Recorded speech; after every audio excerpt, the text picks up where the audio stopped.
नमस्कार दोस्तों, NK railway psycho classes Jaipur के इस यूट्यूब चैनल पर आप सभी का स्वागत है।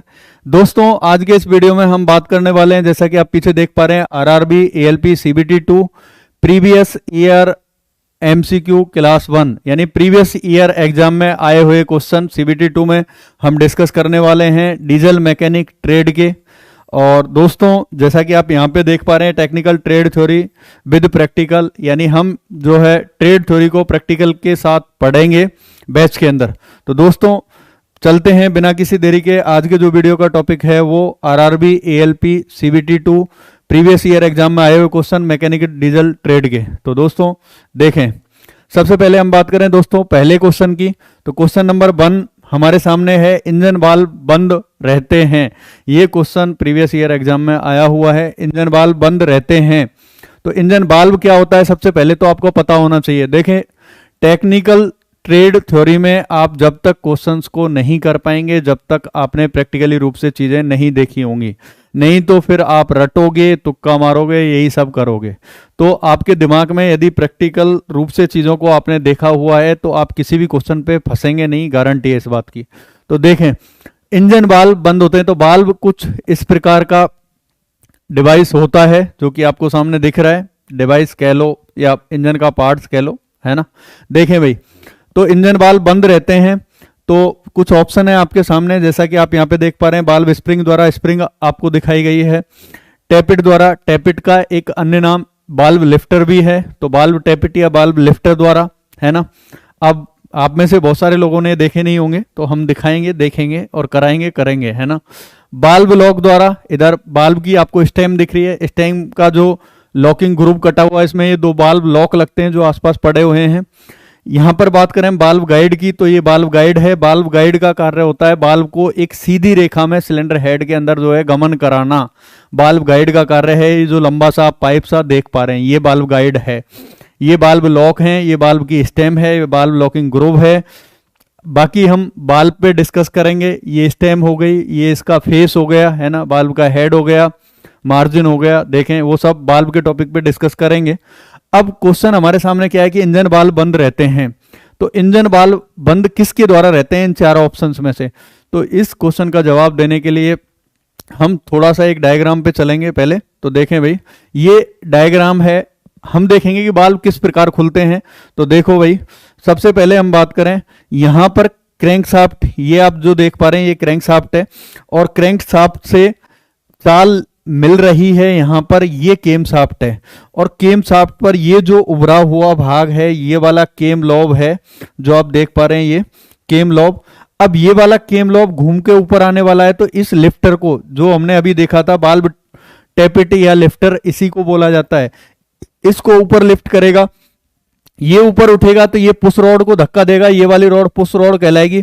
पुश रॉड जो है टैपिट एडजस्टिंग स्क्रू को धक्का देगा, उससे ये वाली जो रॉकर आर्म है, ये रॉकर आर्म जिसको चिड़िया बोला जाता है हम बोलचाल की भाषा में, इसको ऊपर की तरफ धक्का लगेगा। इधर से ऊपर धक्का लगेगा तो इधर से ये नीचे की तरफ दबेगी। अब नीचे ये वाल्व की स्टेम को नीचे की तरफ दबाएगी, और नीचे की तरफ दबाएगी तो वाल्व स्प्रिंग जो है अभी वाल्व को ऊपर की ओर खींचे हुए हैं। मान के चलो ये वाला हिस्सा ये सिलेंडर हेड है, ये वाला हिस्सा सिलेंडर हेड है, तो वाल्व स्प्रिंग वाल्व को ऊपर की तरफ खींच करके, बंद करके, होल्ड करके रखे हुए हैं। लेकिन जैसे ही केम शाफ्ट का केम लॉब ऊपर की तरफ आएगा, लिफ्टर उठेगा, पुश रॉड उठेगी, रॉकर आर्म इधर से उठेगी, उधर से नीचे दबेगी, नीचे दबेगी तो ये वाला वाल्व जो है वो खुलेगा, नीचे आ जाएगा, है ना।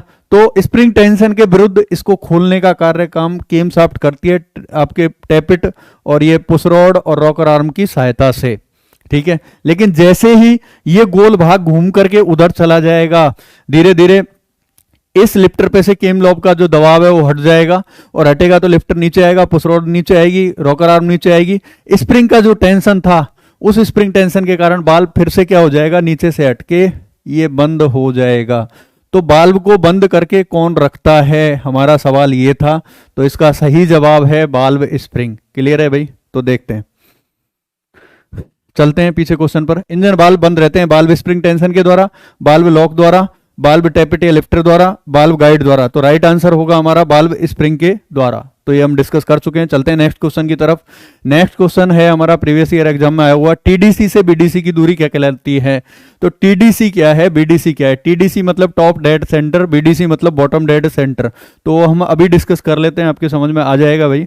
तो यहां पर कुछ ऑप्शन आप देख पा रहे हैं, 180 डिग्री, 90 डिग्री, 360 डिग्री, और इनमें से कोई नहीं। अगर हम डायग्राम को उपस्थित करें तो आपके अच्छे से समझ में आएगा। तो देखें टीडीसी क्या बीमारी है और बीडीसी क्या बीमारी है, हम देखेंगे। यहां पर आप ये सिलेंडर देख पा रहे हैं, ये जो है ये सिलेंडर है बेलनाकार जो आपको दिख रहा है। इसके अंदर जो आप ये वाला भाग जो देख पा रहे हैं ये पिस्टन है, और पिस्टन कनेक्टिंग रॉड के थ्रू जो है क्रैंक शाफ्ट से जुड़ा हुआ रहता है। क्रैंक शाफ्ट के जिस हिस्से पर कनेक्टिंग रॉड का बड़ा वाला सिरा कसता है वो क्रैंक पिन कहलाती है, और कनेक्टिंग रॉड का बड़ा सिरा बिग एंड है ना कहलाता है। इधर स्मॉल एंड पिस्टन से जुड़ा हुआ होता है। अब पिस्टन जो है सिलेंडर के अंदर जो है इनलाइन या सीधी रेखा में अप डाउन गति करता है, ऊपर नीचे गति करता है। बाकी हम अभी टेक्निकल लैंग्वेज में नहीं जा रहे हैं, टेक्निकल लैंग्वेज में जब पर्टिकुलर टॉपिक पढ़ेंगे तो वहां जाएंगे। देखें भाई, तो अब हमारा क्वेश्चन है कि टीडीसी से बीडीसी की दूरी क्या होती है। अब एग्जामिनर का तात्पर्य ये नहीं है कि ये तो रहा साहब टीडीसी और ये रहा साहब, यहां पर देखें ये रहा, देखो पिस्टन इससे नीचे नहीं जा सकता, ये रहा बीडीसी। तो टीडीसी ये रहा और बीडीसी ये रहा, तो यहां से यहां फुटे से नाप लो कि साहब 12 इंची आ रही है टीडीसी से बीडीसी की दूरी। तो इंच में उसका तात्पर्य दूरी पूछने से नहीं है, उसका तात्पर्य दूरी पूछने से क्या है कि जब पिस्टन टीडीसी से बीडीसी तक गति करेगा तो इंजन की जो ये क्रैंक शाफ्ट है वो कितनी डिग्री घूम चुकी होगी। आपसे डिग्री में दूरी पूछना चाह रहा है, यानी क्रैंक शाफ्ट कितनी घूम चुकी होगी ये पूछना चाह रहा है। तो आप कॉमन सेंस से थोड़ा गौर करें। देखो पिस्टन अभी ऊपर है, तो जो क्रैंक पिन का हिस्सा है वो बिल्कुल यहां पर है, यहां पर है, इस जगह पर है। अब यहां से अगर मैं एक लाइन खींचूं तो यहां से देखो ये इधर घूमना चालू करेगा, इधर घूमेगा घूमेगा घूमता घूमता ऐसे घूमता यहां पर आ जाएगा। तो यहां पर आ गया तभी पिस्टन बीडीसी पर आया है। इस वाली इमेज में देखो पिस्टन ऊपर है टीडीसी पर, तो क्रैंक शाफ्ट का जो क्रैंक पिन है वो ऊपर की तरफ है बिल्कुल। इसके बिल्कुल अपोजिट नीचे की तरफ हम चले जाएं तो ये 180 डिग्री घूम जाएगी, हाँ या ना। तो जब ये नीचे की तरफ क्रैंक पिन यहां से घूमकर यहां पर आएगी तो पिस्टन बीडीसी पर आ जाएगा। तो वो यही तो पूछ रहा है टीडीसी से बीडीसी तक जाने में पिस्टन के जो है इंजन की क्रैंक शाफ्ट वो कितने डिग्री घूम जाती है। तो 180 डिग्री, वही इस वाले डायग्राम में दिखाया गया है। अभी हमारी जो क्रैंक शाफ्ट है वो नीचे की तरफ है, यहां पर है क्रैंक पिन, क्रैंक शाफ्ट का जो भाग है, और पिस्टन हमारा बीडीसी पे बॉटम डेड सेंटर। तो जब ये टीडीसी पे था यहां पर, तो यहां से यहां पर आया, अभी देखो यहां पर है, तो यहां से यहां आने पर ये कितने डिग्री घूमी क्रैंक शाफ्ट, 180 डिग्री। तो टीडीसी से बीडीसी की बीच की दूरी क्या होगी, 180 डिग्री होगी। तो राइट आंसर क्या होगा, ए। तो बी नहीं हो सकता। अब यदि 180 डिग्री और घूम जाए तो ये कितना हो जाएगा, 360 डिग्री, मतलब एक चक्कर। तो एक चक्कर नहीं, आधे चक्कर होती है। आधा चक्कर कोई जरूरी नहीं हो डिग्री में सवाल लिखे, वो ये भी लिख सकता है 1/4 चक्कर, 3/4 चक्कर, है ना, एक चक्कर, आधा चक्कर। तो आधा चक्कर या 180 डिग्री। आगे हम चलते हैं भाई। एक चीज और यहां पर हम डिस्कस कर लेते हैं, जब पॉइंट आया तो थोड़ा सा देखो, क्वेश्चन कहीं से भी पुटअप किया जा सकता है। यदि आपको प्रैक्टिकली नॉलेज है तो आप नहीं फंसेंगे, अदरवाइज 100% फंसेंगे। तो देखें यहां पर टीडीसी और बीडीसी के जो बीच की दूरी है वो पिस्टन स्ट्रोक कहलाती है। जैसे आप कई बार पढ़ते हैं stroke, 2 stroke engine, 4 stroke engine. तो 2 स्ट्रोक क्या बीमारी है, 4 स्ट्रोक क्या बीमारी, मैं थोड़ा सा डिफाइन कर देता हूं, बाकी डिटेल में तो हम वहीं देखेंगे जब टॉपिक पे बात करेंगे हम 2 स्ट्रोक इंजन और 4 स्ट्रोक इंजन, है ना। तो 2 स्ट्रोक इंजन ऐसा इंजन है, अब 2 मतलब आपको पता है 2, और स्ट्रोक का मतलब आपको पता लग ही गया, यानी टीडीसी से बीडीसी के बीच की दूरी एक स्ट्रोक कहलाती है। तो अब आप नाम से खुद समझ लें कि 2 स्ट्रोक यानी एक बार पिस्टन ऊपर से नीचे आएगा और एक बार नीचे से ऊपर जाएगा, ऐसे इंजन को क्या कहेंगे हम, 2 स्ट्रोक। यानी ऐसा इंजन जिसमें सक्शन, कंप्रेशन, पावर और एग्जॉस्ट इंजन को संचालन करने वाली ये जो चारों प्रक्रियाएं हैं वो पिस्टन के 2 ही झटकों में, एक बार नीचे और फिर नीचे से ऊपर, यानी 2 ही स्ट्रोकों में या 2 ही झटकों में पूरी कर ली जाएं। ऐसा इंजन कहलाएगा टू स्ट्रोक इंजन। और टू स्ट्रोक इंजन में दो ही झटकों में पूरी हो रही है। तो एक झटके की दूरी की अभी हमने निकाली थी टीडीसी से बीडीसी कितनी आई थी, 180 डिग्री, मतलब आधा चक्कर। तो आधा चक्कर में नीचे आ जाएगा, आधा चक्कर में नीचे से ऊपर चला जाएगा। तो ऐसा इंजन जिसमें क्रैंकशाफ्ट की प्रत्येक चक्कर में एक बार पावर मिलती हो क्या कहलाएगा, टू स्ट्रोक इंजन। वहीं हम बात करें फोर स्ट्रोक इंजन की, तो ऐसा इंजन जिसमें एक बार पावर प्राप्त करने के लिए, यानी इंजन की चारों प्रक्रियाएं सक्शन, कंप्रेशन, पावर और एग्जॉस्ट को पूरा करने के लिए पिस्टन को जो है 4 बार सिलेंडर के अंदर अप डाउन होना पड़े, टीडीसी से बीडीसी या बीडीसी से टीडीसी 4 बार गति करनी पड़े, ऐसा इंजन कहलाएगा आपका फोर स्ट्रोक इंजन, है ना। इस दौरान इंजन की क्रैंकशाफ्ट कितने चक्कर घूम लेगी, जब एक चक्कर में, यानी चाहे पिस्टन टीडीसी से बीडीसी आए चाहे बीडीसी से टीडीसी आए, क्रैंकशाफ्ट कितनी घूम जाती है, आधा चक्कर है 180 डिग्री। तो 4 स्ट्रोक पूरे करने हैं तो कितने चक्कर में पावर प्राप्त होगी, एक चक्कर में 360 डिग्री, तो 2 चक्कर में होगा आपका 720 डिग्री में पावर प्राप्त होगी, यानी क्रैंकशाफ्ट के 2 चक्कर में पावर प्राप्त हो, ऐसा इंजन कहलाएगा आपका फोर स्ट्रोक इंजन। बाकी डिटेल में हम चर्चा करेंगे आगे, देखें भाई। तो ये क्वेश्चन हमारा क्लियर हुआ। नेक्स्ट क्वेश्चन की तरफ हम चलते हैं। नेक्स्ट क्वेश्चन क्या है, इनटेक मैनिफोल्ड जुड़ा रहता है। अब इनटेक मैनिफोल्ड या इनलेट मैनिफोल्ड कब कर पाएंगे, जब पता होगा क्या होता है इनलेट मैनिफोल्ड। तो इनलेट मैनिफोल्ड एक पाइप नुमा संरचना होती है जो कि इंजन के सिलेंडर जो हेड है उस पर कसा जाता है और उसके दूसरे सिरे पर एयर क्लीनर या एयर फिल्टर जो है वो लगाया जाता है, ताकि वातावरण की जो अशुद्ध हवा है एयर फिल्टर से छन करके और इनलेट मैनिफोल्ड के रास्ते से सिलेंडर में प्रवेश करे। अब ये आपके सामने इनलेट मैनिफोल्ड का डायग्राम है। अभी हम ऑप्शन देख लेते हैं। प्रश्न है, इनटेक मैनिफोल्ड जुड़ा रहता है। ऑप्शन ए है सिलेंडर हेड से, ऑप्शन बी है एयर क्लीनर से, ऑप्शन सी है सिलेंडर ब्लॉक से, ऑप्शन डी है साइलेंसर से। तो अभी हम देखते हैं। देखो भाई, यहां पर ये डायग्राम आपके सामने है। मैं थोड़ा सा ये पेन ले लेता हूं। यहां पर देखो ये एक सिलेंडर हेड दिखाया गया है और सिलेंडर हेड को आप देखकर आइडिया लगा लेने चाहिए कितने सिलेंडर इंजन का सिलेंडर हेड है। यहां पर यदि आप इनलेट वाले होल देखें तो कितने दिख रहे हैं, एक ये रहा, 1 2 3 और ये 4। तो आप कह सकते हैं कि ये 4 सिलेंडर इंजन का जो है क्या है, सिलेंडर हेड है। अब हम बात करें, यहां पर आप देख पा रहे हैं इनटेक मैनिफोल्ड ये लिखा हुआ है, ये इनटेक मैनिफोल्ड है।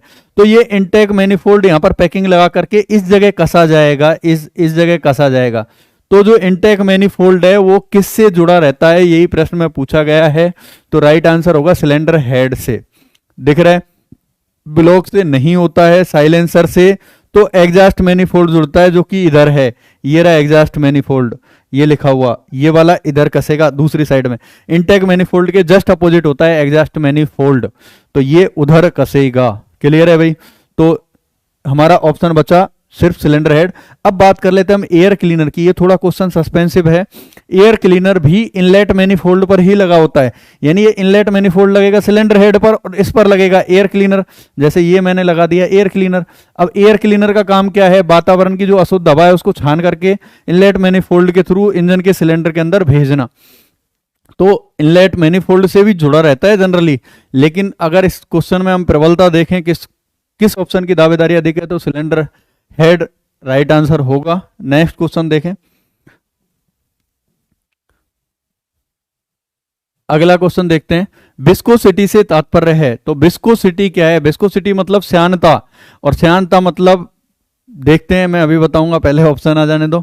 यानी कि द्रवों में बहने के गुण का विरोध, यानी कोई भी लिक्विड है उसका जो बहने का जो गुण होता है, यानी बहेगा वो, तो वो नहीं बहे, वो गुण कहलाता है श्यानता या विस्कोसिटी, या जिसे आप गंवार भाषा में बोल सकते हैं गाढ़ापन। जो चीज जितनी गाढ़ी होगी उतनी ही कम बहेगी, कम ट्रेवल करेगी, और जो चीज जितनी पतली होगी वो उतनी ही ज्यादा ट्रेवल करेगी। तो विस्कोसिटी या श्यानता, द्रवों के बहने के गुण का विरोध। अब मैं बोला इसलिए हूं, नहीं तो मैं आगे ऑप्शन के बाद बोलूंगा, ये टेस्ट मत करना कि मुझे आता है या नहीं आता है। अब इसलिए मैंने डिफाइन किया है पहले। आगे देखें भाई, तो ऑयल के जमने की क्षमता देखें भाई, यहां पर ये गलत है, ऑयल के जमने की क्षमता कोई मतलब नहीं है। आगे देखो, ऑयल के बहने का रेजिस्टेंस, बिल्कुल ये राइट आंसर लगता है कि ऑयल के बहने का जो रेजिस्टेंस है, गुण का विरोध है, वही द्रवों की श्यानता कहलाता है। आगे देखें, ऑयल का नंबर गलत है, ऑयल का ग्रेड गलत है। तो देखें भाई, तो ऑयल के बहने का रेजिस्टेंस, अब आप इसको इस डायग्राम से समझ सकते हैं। ये डायग्राम आपके सामने दिया गया है, कुछ कैटेगरीज के यहाँ पे दे रखे हैं ऑयल। देखें भाई, ये रहा, ये रहा, एक ये रहा, एक ये रहा, यानी 15W40, 10W40, 10W30, 5W30 और 0W30। अब इसमें देखो, ये वाला लिक्विड है, यहां पर एक बीकर रख दिया गया है, और इस बीकर में जब इन सबको जो है सेम टाइम पे छोड़ा जाए, फ्री किया जाए, तो देखो ये वाला तो इतना आके और इतना बीकर में भर भी गया, और ये वाला चला लेकिन थोड़ा इतना ही बीकर भर पाया। आप देख पा रहे हैं, ये सिर्फ बीकर इतना ही भर पाया है। ये वाला तो बीकर में भरना ही चालू हो रहा है, थोड़ा सा ही भरा है। ये वाले भाई साहब तो बीकर तक पहुंच ही नहीं पाए। ये वाला लिक्विड तो चलना ही स्टार्ट करा है, ये फिर भी बीकर के पास पहुंच गए। तो इनमें कौन ज्यादा गाढ़ा होगा आप आराम से बता सकते हैं। ये सबसे पतला होगा, उससे गाढ़ा ये होगा, उससे गाढ़ा ये, उससे गाढ़ा ये, उससे गाढ़ा ये। तो ये कम बह रहा है, तो इसकी श्यानता ज्यादा है, इसकी विस्कोसिटी ज्यादा है, ये ज्यादा गाढ़ा है, आप कह सकते हैं। तो द्रवों के बहने का गुण का विरोध क्या कहलाता है? श्यानता, विस्कोसिटी कहलाता है। एक दूसरी चीज से आप देख सकते हैं, यहां पर ये एक लिक्विड भरा हुआ है, इसमें भी एक लिक्विड है, इसमें भी एक लिक्विड है, इसमें भी एक लिक्विड है। तो देखें भाई, इसमें यदि कोई चीज सेम टाइम पे आप 4 बॉल या जो भी आपको दिख रहा है ये ऊपर से डालें, तो ये तुरंत सेम टाइम पे डाली गई, ये यहां पहुंच गई, इस वाले में ये चीज यहां पहुंची, इस वाले में ये चीज और ऊपर रह गई, इस वाले में ये और ऊपर रह गई। तो कौन ज्यादा गाढ़ा होगा, किसकी विस्कोसिटी ज्यादा होगी, किसकी श्यानता ज्यादा होगी? ऑब्वियसली इस वाले की, इसमें ज्यादा रेजिस्टेंस मिलेगा, तो ये कम ही दूरी ट्रेवल कर पाया है। तो द्रवों के बहने के गुण का विरोध श्यानता या विस्कोसिटी कहलाता है। ज्यादा डिस्कस करेंगे जब हम लुब्रिकेशन ऑयल डिस्कस करेंगे, वहां पर विस्कोसिटी के बारे में। देखें भाई टॉपिक में, नेक्स्ट क्वेश्चन की तरफ हम चलें, तो राइट आंसर होगा ऑयल के बहने के गुण का जो रेजिस्टेंस है वो। नेक्स्ट, इंजन का तापमान अधिक हो जाने का कारण नहीं है। क्वेश्चन को ठीक से पढ़ना, इंजन के तापमान का अधिक हो जाने का कारण नहीं है। कौन सा नहीं है? ऑप्शन देख लेते हैं भाई। पहला है थर्मोस्टेट वाल्व का दोषपूर्ण होना। सेकंड क्वेश्चन है फैन बेल्ट स्लिप करती है, क्या इसके कारण इंजन का तापमान बढ़ सकता है? रेडिएटर में पानी ना होना, क्या इसके कारण इंजन का तापमान बढ़ सकता है? पिस्टन व सिलेंडर के बीच में क्लियरेंस यानी गैप अधिक होने के कारण इंजन का टेम्परेचर बढ़ सकता है क्या? तो उसने पूछा है कि इन चारों में से कौन सा इंजन का तापमान अधिक होने का कारण नहीं है? नहीं है ये पूछा है, नहीं है ये पूछा है। तो देखते हैं, पहला है थर्मोस्टेट वाल्व। अब सबसे पहले आपको पता होना चाहिए कि थर्मोस्टेट वाल्व क्या होता है। मैंने यही आपके साथ सबसे पहले डिस्कस किया था कि यदि आपको प्रैक्टिकल नॉलेज है तो आप कहीं भी फंसेंगे नहीं। आप किसी भी प्रकार का क्वेश्चन को कैसे भी घुमा के पूछा जाए आप जवाब दे देंगे, लेकिन जब आपको चीजों का ही नहीं पता है तो आप कैसे कर पाएंगे? थर्मोस्टेट वाल्व का डायग्राम मैंने आपको सामने शो किया हुआ है। यदि हम इसको जूम करें, वैसे आपको दिख रहा है, जूम करने की आवश्यकता नहीं है। तो देखें, थर्मोस्टेट वाल्व ये होता है। थर्मोस्टेट वाल्व जो है इंजन रेडिएटर, जो इंजन का जो रेडिएटर है उसके बीच में लगाया जाता है, यानी इंजन से जो पानी आ रहा है। इस वाले डायग्राम में यदि आप देखें, मैं थोड़ा सा इसको जूम कर देता हूं क्योंकि यहाँ थर्मोस्टेट वाल्व के बारे में थोड़ा सा हम बता देते हैं, अगर आया ही है तो भाई साहब देखें भाई, यहां पर ये रेडिएटर का आउटलेट है, ये पंप को पानी गया, पंप ने पानी को प्रेशर के साथ इंजन के सिलेंडर ब्लॉक में भरा, ब्लॉक में सिलेंडर के चारों तरफ घूम के सिलेंडर हेड को ठंडा कर करके ये पानी जो है इधर से इस रास्ते से थर्मोस्टेट पे आके रुकता है। ये रहा थर्मोस्टेट वाल्व। जब तक कि इंजन अपने कार्यकारी तापमान पर नहीं आ जाता, यानी जब ठंड के मौसम में इंजन अपना वर्किंग टेम्परेचर प्राप्त नहीं कर लेता, तब तक ये ऑपरेट नहीं होता है। ये पानी को आगे इस रास्ते से आउटलेट से जो है रेडिएटर के अपर टैंक में जाने से रोकता है, नहीं जाने देता है। जब पानी जाएगा नहीं तो ये पानी यहां से इस रास्ते से यूं वाटर पंप यूं खींचता रहता है, यही पानी घूमता रहता है ऐसे। तो यही पानी घूमता रहेगा। मान के चलो अभी बहुत ज्यादा ठंड पड़ रही है और टेम्परेचर पहुंच गया -10 डिग्री पहुंच गया किसी जगह, है ना, या 20 डिग्री पहुंच गया, 15 डिग्री पहुंच गया, तो उस जगह पे इंजन को स्टार्ट किया तो इंजन अपने वर्किंग टेम्परेचर पर आ जाए, उसको कार्य करने का काम करता है ये थर्मोस्टेट वाल्व। यानी जब तक इंजन अपने वर्किंग टेम्परेचर पर नहीं आ जाता तब तक ये अपनी सीट से खुलेगा नहीं और पानी को रेडिएटर में नहीं जाने देगा। तो होगा क्या, यही पानी बार बार इधर उधर घूमता रहेगा तो ये पानी गर्म पानी ही इंजन को मिलेगा, तो ठंडे जब ठंड ज़्यादा पड़ती है तो इंजन को वर्किंग टेम्परेचर पर लाने में इस प्रक्रिया से आसानी होती है। और ये काम कौन करता है? Thermostat valve. तो थर्मोस्टेट का वाल्व का एक काम कार्य हुआ कि इंजन को वर्किंग टेम्परेचर पर लाना। और सिंपल सी बात है, हर चीज़ का एक वर्किंग टेम्परेचर होता है, हमारी बॉडी का भी है ना। 98.6 फ़ारेनहाइट जो भी है, 37 के आसपास आपका सेल्सियस में है। तो यदि उससे नीचे टेम्परेचर चला जाए, मान के चलो आदमी का 20 डिग्री टेम्परेचर हो जाए तो हम कहेंगे, और यदि ज़्यादा हो जाए तो उसको बुखार बोला जाता है। तो हर चीज़ का एक वर्किंग टेम्परेचर होता है। तो वर्किंग टेम्परेचर पर लाने का काम कौन करता है? Thermostat valve. पहला काम थर्मोस्टेट वाल्व के और भी कई कार्य हैं। कार्यकारी तापमान पर लाना इंजन को, पहला। जैसे ही इंजन कार्यकारी तापमान पर आएगा, ये अपनी सीट से खड़ा होगा और इस गर्म पानी को रेडिएटर में ठंडा होने के लिए इधर भेज देता है। पानी ठंडा होकर फिर इधर जाएगा, फिर इंजन की गर्मी को अपने आप में समाहित करेगा, फिर से इधर से जाके फिर रेडिएटर में ठंडा होगा। ये प्रक्रिया चलती रहती है। लेकिन जब तक इंजन वर्किंग टेम्परेचर पर नहीं आ जाता तब तक ये पानी को नहीं जाने देगा। क्लियर है भाई? आगे देखें। दूसरा, इंजन का एक समान तापमान बनाए रखने का काम भी ये थर्मोस्टेट वाल्व करता है। बाकी थर्मोस्टेट वाल्व का अलग से एक टॉपिक है, तो वहाँ टॉपिक में हम डिस्कस करेंगे।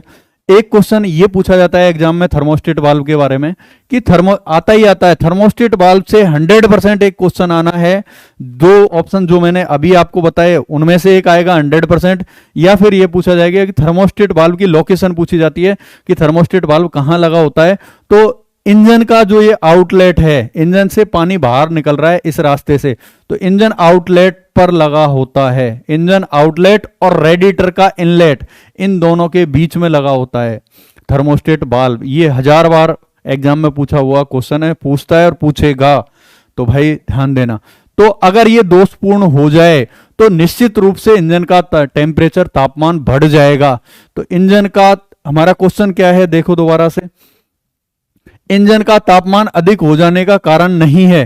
थर्मोस्टेट वाले यदि दोषपूर्ण हो तो इंजन का टेम्परेचर बढ़ जाएगा भाई। ये पानी को निकलने ही नहीं देगा यहां से, तो इंजन का ये पानी इधर इधर घूमता रहेगा तो पानी का टेम्परेचर बढ़ेगा नहीं बढ़ेगा? बढ़ जाएगा, अपनी सीट से नहीं उठेगा। तो थर्मोस्टेट वाल्व का दोषपूर्ण हो जाने पर इंजन का टेम्परेचर बढ़ेगा।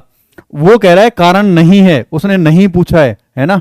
तो ये तो है फैन बेल्ट स्लिप होना। अब फैन बेल्ट क्या बीमारी है, देखो भाई, यहां पर ये जो पंखा रेडिएटर पर जो हवा आती है उसको खींचने का काम ये पंखा करता है, ठीक है। तो रेडिएटर के अंदर पानी ठंडा होता है। अब फैन नहीं चलेगा, बेल्ट नहीं चलेगी, क्योंकि इस फैन को किसी से तो घुमाना पड़ेगा। तो बेल्ट हमने क्रैंक शाफ्ट, इंजन की जो क्रैंक शाफ्ट है, इस वाले डायग्राम को देखें तो क्रैंक शाफ्ट पर एक ड्राइविंग पुली लगाई हुई है, और ड्राइविंग पुली पर ये सामने आपको फैन दिख रहा है, तो यहां पर फैन पर भी एक पुली है। इस पुली पर एक बेल्ट चढ़ा रखी है, ये आपको दिख रही होगी काली काली ये बेल्ट, और इधर ये अल्टरनेटर पर लगी हुई है। तो इस ड्राइविंग पुली की सहायता से जो है, और इस फैन बेल्ट की सहायता से अल्टरनेटर और फैन को जो है वो चाल दी जाती है। क्लियर है? अब फैन बेल्ट स्लिप हो गई, यानी ढीली हो गई। तो फैन बेल्ट का स्लिप हो जाना, ढीला होना, तो ये जो है रेडिएटर का जो ये पंखा है ये प्रॉपर नहीं घूमेगा। नहीं घूमेगा तो हवा नहीं मिलेगी, नहीं मिलेगी तो पानी ठंडा नहीं होगा, ठंडा नहीं होगा तो पानी गर्म होगा, गर्म होगा तो इंजन गर्म होगा। तो इंजन का तापमान अधिक हो जाने का कारण नहीं है थर्मोस्टेट वाल्व तो है, फैन बेल्ट का स्लिप करना भी है, रेडिएटर में पानी का नहीं होना, जब पानी नहीं है तो इंजन गर्म होगा। ये तीनों हैं। चौथा ऑप्शन ये बचता है, तो ये राइट आंसर होगा भाई, पिस्टन व सिलेंडर के बीच क्लियरेंस अधिक हो जाना। क्लियरेंस मतलब गैप।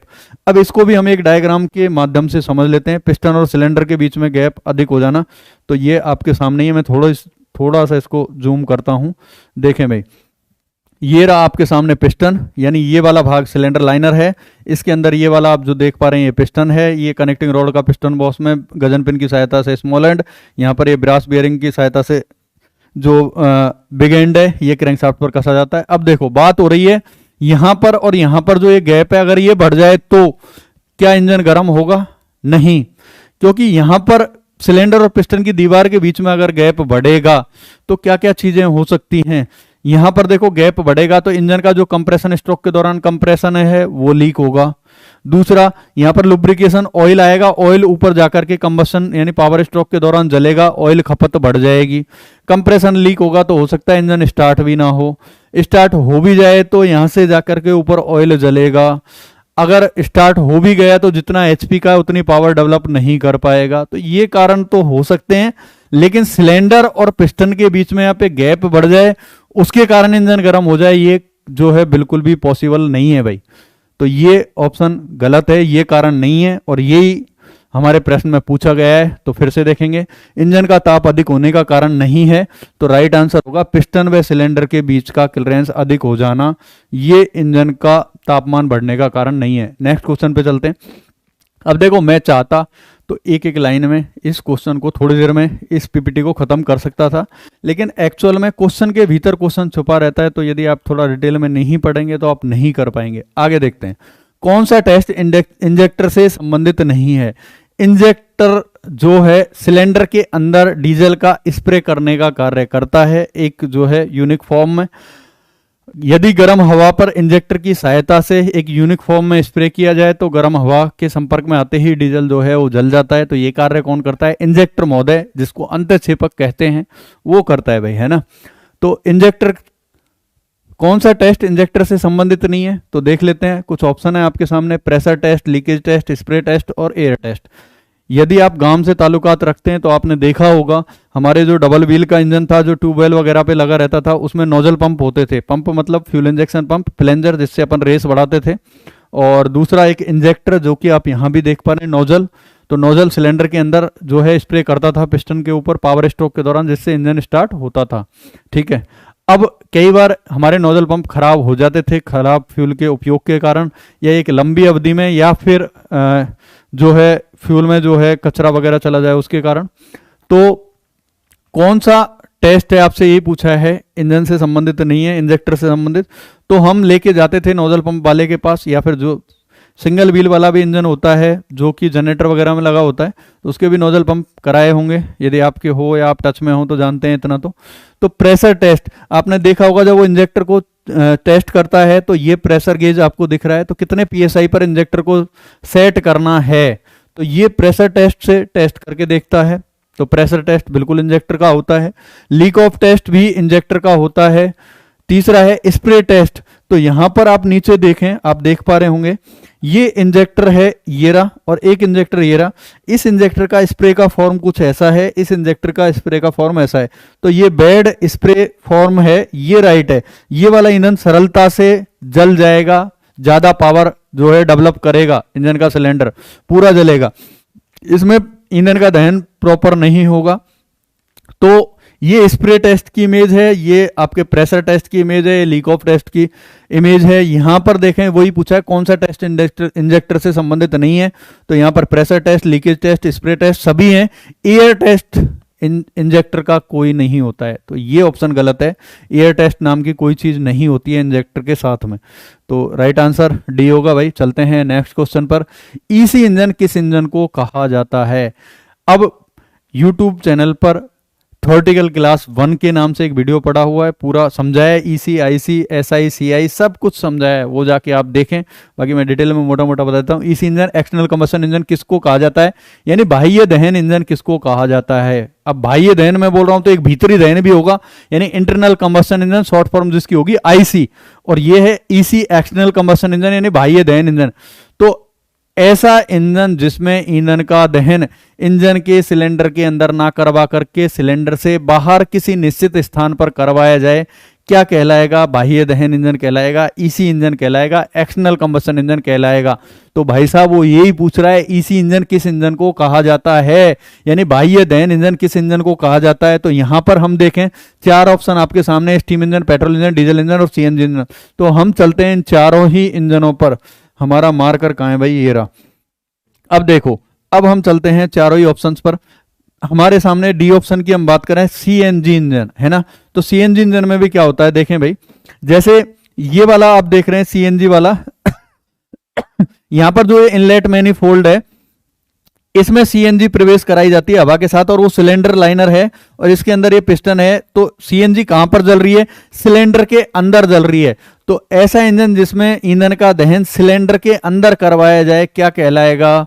क्या कहलाएगा? अंतः दहन इंजन, आईसी इंजन या इंटरनल कंबशन इंजन। तो क्या ये बाह्य दहन इंजन का उदाहरण है? नहीं, सीएनजी इंजन है भाई साहब, आईसी इंजन का, यानी अंतः दहन इंजन का।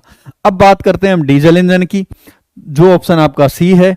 क्या डीजल इंजन जो है ये इसी इंजन का उदाहरण है क्या। अब आप देखो कि डीजल इंजन में ईंधन का दहन सिलेंडर के अंदर हो रहा है या बाहर हो रहा है। तो यहाँ पे ये डीजल इंजन का डायग्राम है, आप देख पा रहे हैं। तो डीजल इंजन में ये रहा भाई साहब आपका सिलेंडर, ये रहा आपका पिस्टन, और ये रहा आपका इंजेक्टर। इंजेक्टर ने गर्म हवा पर स्प्रे करा, ईंधन जल गया, पिस्टन को इधर धक्का दिया। तो सिलेंडर के अंदर ही डीजल को जलाया जा रहा है। जब अंदर जलाया जा रहा है तो क्या कहलाएगा, इंटरनल कंबस्शन इंजन, अंतः दहन इंजन, आईसी इंजन। अर्थात डीजल इंजन भी आईसी इंजन का उदाहरण है, नॉट ईसी। क्लियर है। अब बात कर लेते हैं पेट्रोल इंजन की। तो पेट्रोल इंजन भी आपके सामने है, देखो पेट्रोल इंजन की इमेज कहां है, ये रही। अब ये सिलेंडर है और सिलेंडर के अंदर ये आपका पिस्टन है और ये आपका ईंधन यानी हवा और पेट्रोल का मिश्रण यहां पर जल रहा है सिलेंडर के अंदर, इन अंदर जल रहा है। तो इंटरनल, तो ये भी आईसी इंजन, अंतः दहन इंजन, इंटरनल कंबशन इंजन का उदाहरण है। तो पेट्रोल इंजन किसका उदाहरण है, आईसी का, नॉट ईसी। अब बचा हमारा स्टीम इंजन। तो स्टीम इंजन में देखो क्या हो रहा है, ये स्टीम इंजन का डायग्राम है। मैं थोड़ा इसको जूम कर देता हूं तो आपके और थोड़ा सा क्लियर हो जाएगा। देखो भाई, यहां पर इस जगह भट्टी में जो पहले भाप के इंजन हुए करते थे रेलवे के कोयले वाले, तो यहां भट्टी में कोयले को जला जा रहा है। इसके ऊपर एक वाटर टैंक है और वाटर टैंक में वाटर भरा हुआ है। जब कोयला जलेगा तो यहां से पानी को गर्म करेगा, पानी की वाष्प बनेगी। वाष्प का प्रेशर जो है, ये इंजन का सिलेंडर है, इस सिलेंडर पर प्रेशर भाप का डाला जा रहा है। और भाप का प्रेशर यदि इस सिलेंडर पर, इस पिस्टन पर डाला जाएगा, मैं और जूम कर देता हूं ताकि आपको दिख जाए। ये हो गया भाई, भाप का प्रेशर इस पिस्टन पर डाला जाएगा, पिस्टन को इधर धक्का लगेगा और ये कनेक्टिंग रॉड के थ्रू जो है लोकोमोटिव के यानी स्टीम लोकोमोटिव के फ्लाईव्हील को, जो ये व्हील है उसको घुमाया जा रहा है और जिससे लोको का मूवमेंट हो रहा है, ट्रेन का संचालन हो रहा है। तो इसमें, इस वाले इंजन में ईंधन को इस सिलेंडर के अंदर जलाया क्या, नहीं, इंजन से बाहर किसी निश्चित स्थान पर जलाया। ऐसा नहीं कि इंजन तो ये यहां पे है और ईंधन जल रहा है अमेरिका में, ऐसा भी नहीं है। ऐसा इंजन जिसमें ईंधन को इंजन के सिलेंडर से बाहर किसी निश्चित स्थान पर जलाया जाए, वो कहलाएगा बाह्य दहन इंजन या एक्सटर्नल कंबस्शन इंजन। ठीक है, या शॉर्ट फॉर्म हम बात करें तो ईसी इंजन। यही प्रश्न में पूछा था कि ईसी इंजन का उदाहरण है। तो स्टीम इंजन ईसी का है, पेट्रोल आईसी का है, डीजल इंजन भी आईसी का है, सीएनजी भी आईसी का है। और आपके ये पेट्रोल और सीएनजी इंजन जो है वो एसआई इंजन का उदाहरण है, जबकि जो डीजल इंजन है वो सीआई इंजन का उदाहरण है। और पेट्रोल और सीएनजी जो है वो एसआई इंजन का, स्पार्क इग्निशन और कंप्रेशन इग्निशन का उदाहरण है आपका डीजल इंजन। नेक्स्ट क्वेश्चन हम देखते हैं भाई, पूरा टोटली एक्सप्लेन मैं कर चुका हूं। नेक्स्ट क्वेश्चन की अगर हम बात करें तो नेक्स्ट क्वेश्चन देखें। नेक्स्ट क्वेश्चन, डीजल इंजन में बैटरी या मैग्नेटो का होना। क्वेश्चन पे ध्यान दें भाई, डीजल इंजन में बैटरी या मैग्नेटो का होना आवश्यक है, आवश्यक नहीं है, एक आवश्यक है, इनमें से कोई नहीं। भाई अब आप कहोगे नहीं साहब गुरुजी इंजन में बैटरी तो जरूरी है, आप कहोगे डीजल इंजन में बैटरी तो साहब जरूरी है, मैग्नेटो तो साहब जरूरी है। अब पहले आपको ये पता होना चाहिए मैग्नेटो का कार्य क्या है। मैग्नेटो जो है लाइट का उत्पादन करता है, बिजली का उत्पादन करता है, एक तरह से जनरेटर है मैग्नेटो। ठीक है, अब हम बात करें तो मैग्नेटो या बैटरी की आवश्यकता है क्या डीजल इंजन में। एक कहेगा साहब गुरुजी लाइट बजानी है, लाइट जलानी है, एक कहेगा गुरुजी हॉर्न बजाना है, एक कहेगा गुरुजी मेरे को गाने भी सुनने है ना, तो लाइट की जरूरत है। अरे भाई बिजली की जरूरत नहीं है डीजल इंजन में। आप डायग्राम को देखो, आपने देखा होगा हमारा ट्यूबवेल का, मैंने अभी कहा डबल व्हील वाला इंजन, क्या उसमें जरूरत है, नहीं है, वो डीजल इंजन है। जनरेटर वाला इंजन जिसमें हम हैंडल लगाते हैं, क्या उसमें जरूरत है, नहीं है, बैटरी या मैग्नेटो की। तो देखो वो कह रहा है डीजल इंजन में बैटरी होना, बैटरी या मैग्नेट का होना आवश्यक है, आवश्यक नहीं है, एक आवश्यक है, इनमें से कोई नहीं। तो आपसे ये पूछा जा रहा है। तो डीजल इंजन में देखो डीजल इंजन स्टार्ट कैसे होता है, उसके लिए आपको उसके चारों चरण देखने पड़ेंगे। तो पहला जो स्ट्रोक है सक्शन स्ट्रोक, उसमें इनलेट वाल्व खुलता है और हवा और पेट्रोल का मिश्रण जो है, पिस्टन चलेगा टीडीसी टू बीडीसी, यानी टॉप डेड सेंटर से बीडीसी पर आ गया। इस दौरान हवा और पेट्रोल का मिश्रण जो है सिलेंडर के अंदर भर जाता है, पहला स्ट्रोक। दूसरे में पिस्टन बीडीसी से टीडीसी की तरफ चलता है, इतना भरा हुआ मिश्रण को इतनी सी जगह में दबाते हैं, तो ये कंप्रेशन स्ट्रोक हो गया, पिस्टन ऊपर आ गया। इस दौरान हवा लाल ताती हो जाती है। इस लाल ताती हवा पर यदि इंजेक्टर से गर्म हवा पर स्प्रे कर दिया जाए डीजल का महीन फुहार के रूप में, तो डीजल जल उठता है। डीजल जल गया, पावर मिली, पिस्टन को धक्का दिया क्योंकि दोनों वाल्व बंद हैं। यही धक्का, यही झटका हमारे काम आता है विभिन्न यांत्रिक कार्य करने में, बाइक चलाने में, आपके जनरेटर चलाने में, अल्टरनेटर चलाने में, और जो है जो भी रोड के व्हीकल वगैरह ट्रैक्टर वगैरह चलाने में। ये पावर स्ट्रोक यानी जो धमाका होता है, इसी का जो विस्फोट का जो झटका पिस्टन को मिलता है वही पावर है, उसी से हम विभिन्न यांत्रिक कार्य करते हैं। फिर चौथे स्ट्रोक में पिस्टन नीचे से ऊपर जाएगा, जली हुई गैसों को बाहर साइलेंसर के माध्यम से निकाल देंगे। इसमें कहाँ ईंधन को जलाने के लिए बैटरी की आवश्यकता पड़ी, कहाँ आपको लाइट की आवश्यकता पड़ी, कहाँ मैग्नेटो की आवश्यकता पड़ेगी क्या? नहीं पड़ेगी। तो डीजल इंजन में वो कह रहा है बैटरी या मैग्नेटो का होना आवश्यक है, आवश्यक नहीं है, एक आवश्यक है। तो उसने यही कहा है, क्या जरूरी है क्या? भाई हो तो अच्छी बात है, उससे अब हम विभिन्न कार्य कर सकते हैं, लेकिन क्या डीजल इंजन के संचालन के लिए बैटरी की आवश्यकता है, मैग्नेटो की आवश्यकता है? यानी आवश्यक मतलब जरूरी, ज्यादा होशियार बनने की आवश्यकता नहीं है, सिर्फ मोटी बुद्धि से सोचो। इंजन को स्टार्ट करने के लिए जरूरत है क्या? हैंडल दिया और इंजन स्टार्ट, बात खत्म, मैटर क्लोज। कहां जरूरत है बताओ? नहीं है। तो उसने आवश्यक है पूछा है ना। आगे देखें, जरूरी है क्या? इसके बिना इंजन स्टार्ट होगा ही नहीं क्या? नहीं, ऐसा तो नहीं है। तो राइट आंसर होगा आवश्यक नहीं है। अगले क्वेश्चन पे हम चलते हैं, स्पार्क प्लग का भाग नहीं है। तो ऑप्शन देखते हैं।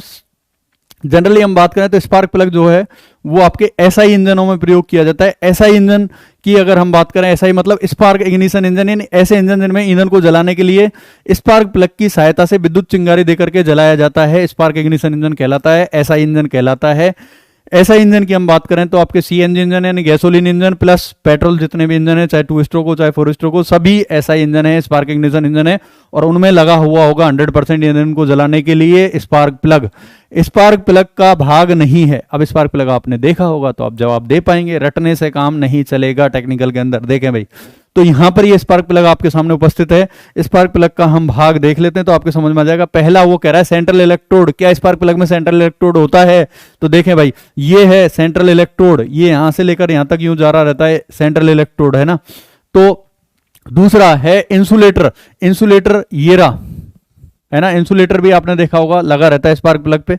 आगे एक ऑप्शन दिया टर्मिनल, यानी जिस जगह एसटी लीड यानी हाई टेंशन लीड को लगाया जाता है, लगभग 20,000 वोल्ट का इस पे करंट आता है भाई, है ना। हाई टेंशन जो कॉइल होती है, एसटी कॉइल, वो मैग्नेटो का जो करंट होता है उसको हाई टेंशन में बदल देती है, और वो हाई टेंशन लीड के द्वारा यहां पे आता है, इस टर्मिनल पर आता है। तो टर्मिनल भी स्पार्क प्लग का भाग है, इंसुलेटर भी है और सेंट्रल इलेक्ट्रोड भी है।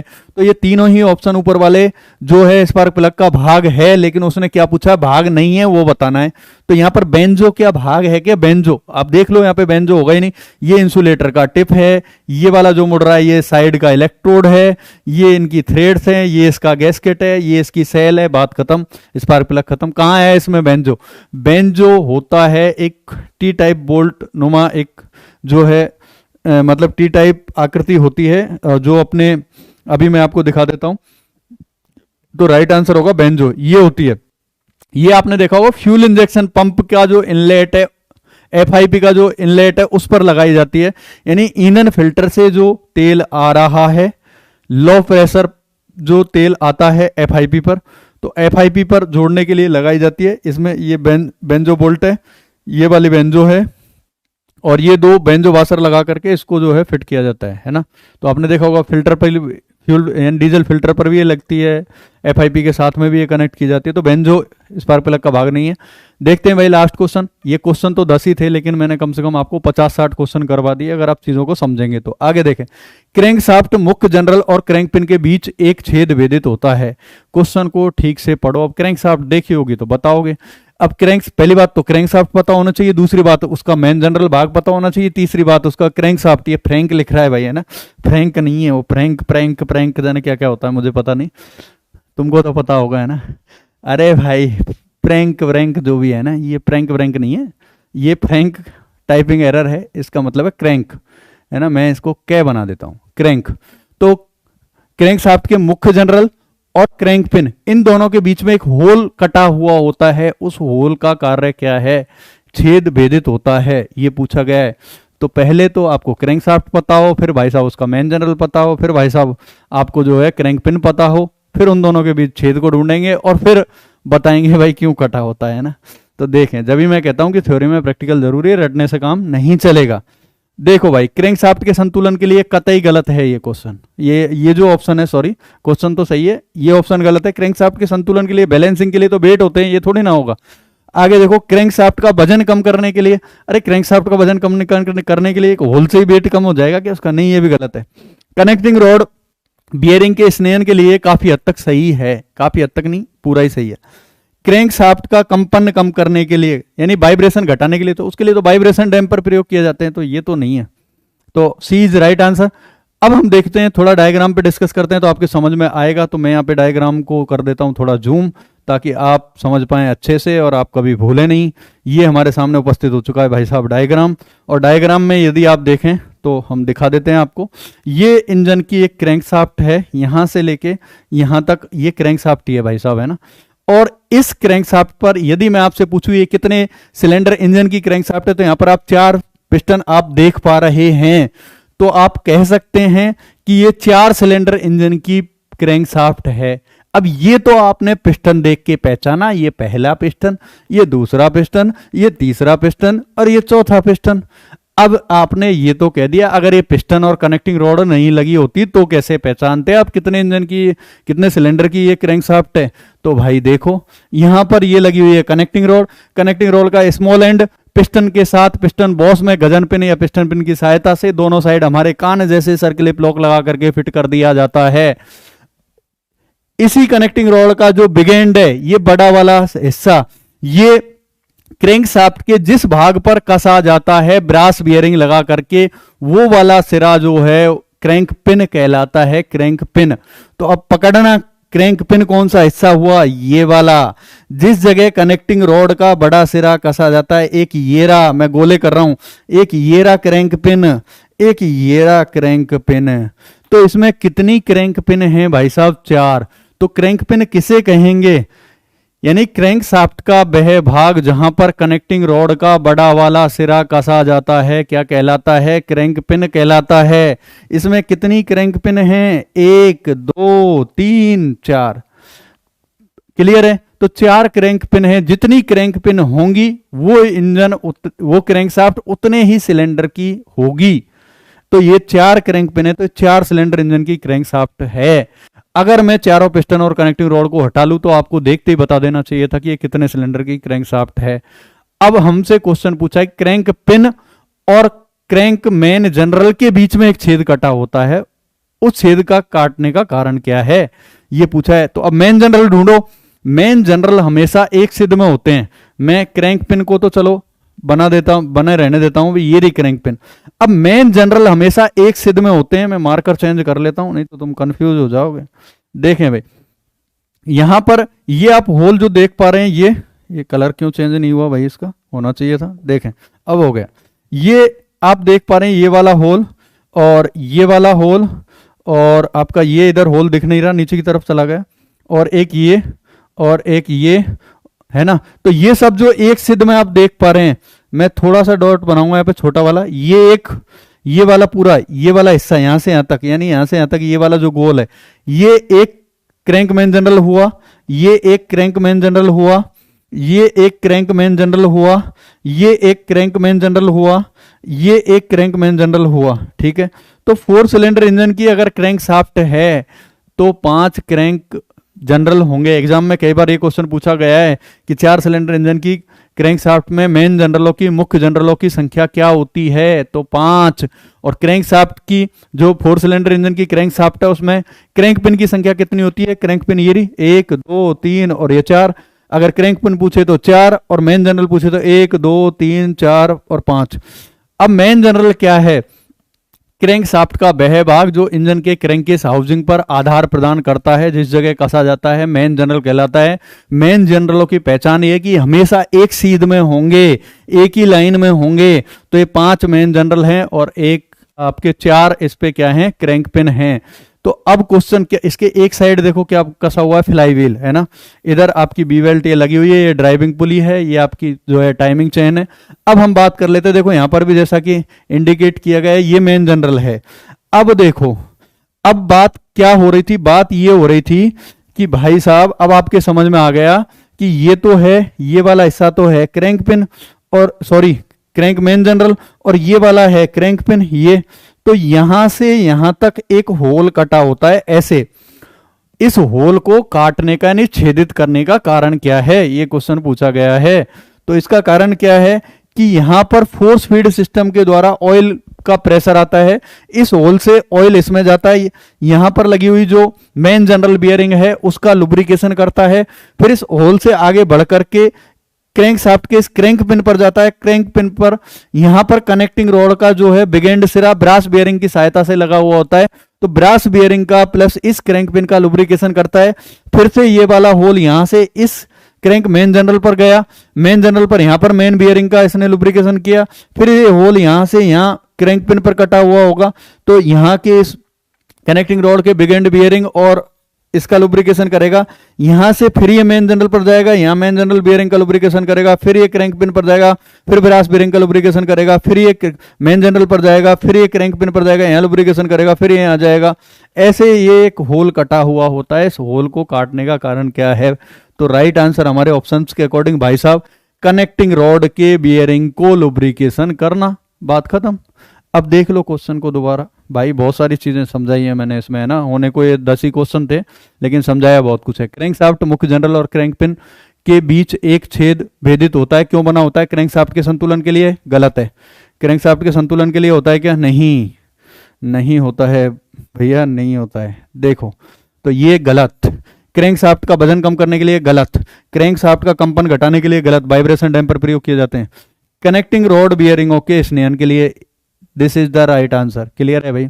तो दोस्तों ये थे आज के क्वेश्चन। कहने को 10 क्वेश्चन थे लेकिन बहुत कुछ बताया आप लोगों को। तो जो थ्योरी के बिना कुछ नहीं है, यानी थ्योरी के बिना नहीं, सॉरी, प्रैक्टिकल के बिना कुछ नहीं है। तो देखें यहां पर आपको दिख रहा होगा इस वाले डायग्राम में भी ये मेन जनरल आपको एक ही सीध में दिख रहे हैं। ये एक मेन जनरल, यहां पर मैं अगर काउंटिंग करवाऊं, अब आप बताओ मेरे को, इसमें पिस्टन नहीं है तो आप बताएंगे कि ये कितने सिलेंडर की इंजन की क्रैंक शाफ्ट है। तो देखो पहले तो मेन जनरल को अलग करो। ये मेन जनरल एक, इस जगह तो आधार प्रदान होता है, ये 2, ये 3, ये आपके 4, एक ही सीध में होते हैं मेन जनरल, ये 5। तो जब 5 मेन जनरल हैं तो ऑब्वियसली ये 4 सिलेंडर इंजन की होगी। अब आप क्रैंक पिन गिन लो, जितनी क्रैंक पिन होती हैं उतने ही सिलेंडर की वो क्रैंक शाफ्ट होती है।